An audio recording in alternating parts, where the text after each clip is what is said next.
Alfred Ngaro. Whakalorata ki matolo, I just want to acknowledge it's nearing the end of Niue Language Week, and also to how that relates to the passports. Niue is one of the nations of the realm, one of the 3 nations of the realm which actually uses a New Zealand passport as well.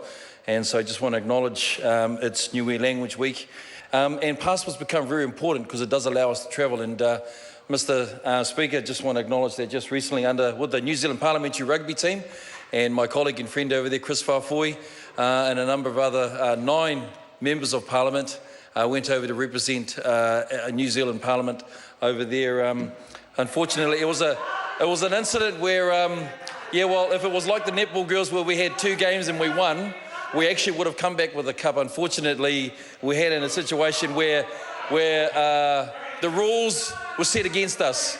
The rules were set against us. I'm sure that my colleague and friend and playing colleague Chris Whawhoi remembered that we put our bodies on the line. We did everything that we could to make people proud of us.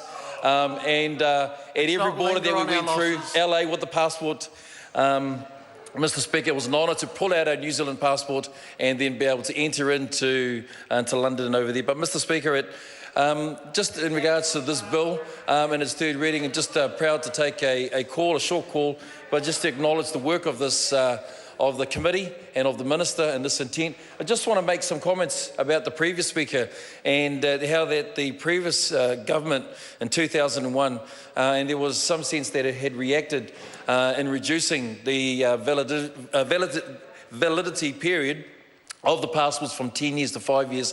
I actually think that that was the right thing to do.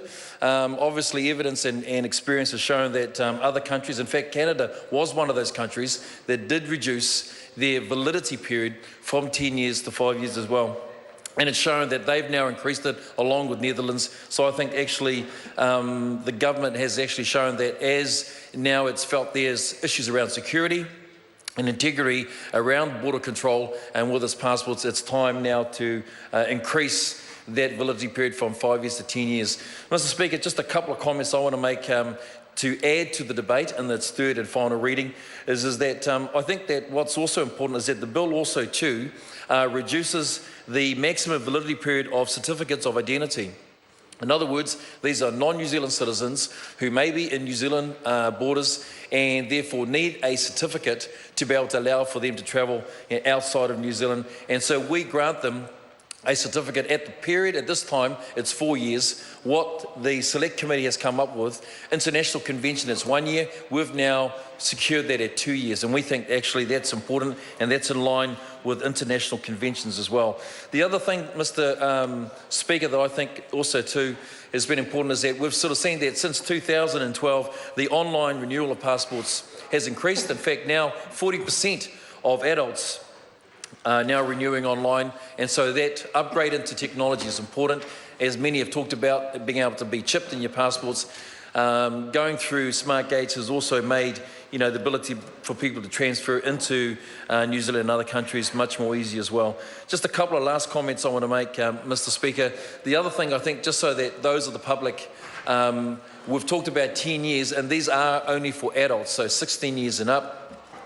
But children will still have to have a 5-year validity period as well. So I think those are some things that are important. Many have talked about our passport. It is a passport that is recognised and is world-class overseas.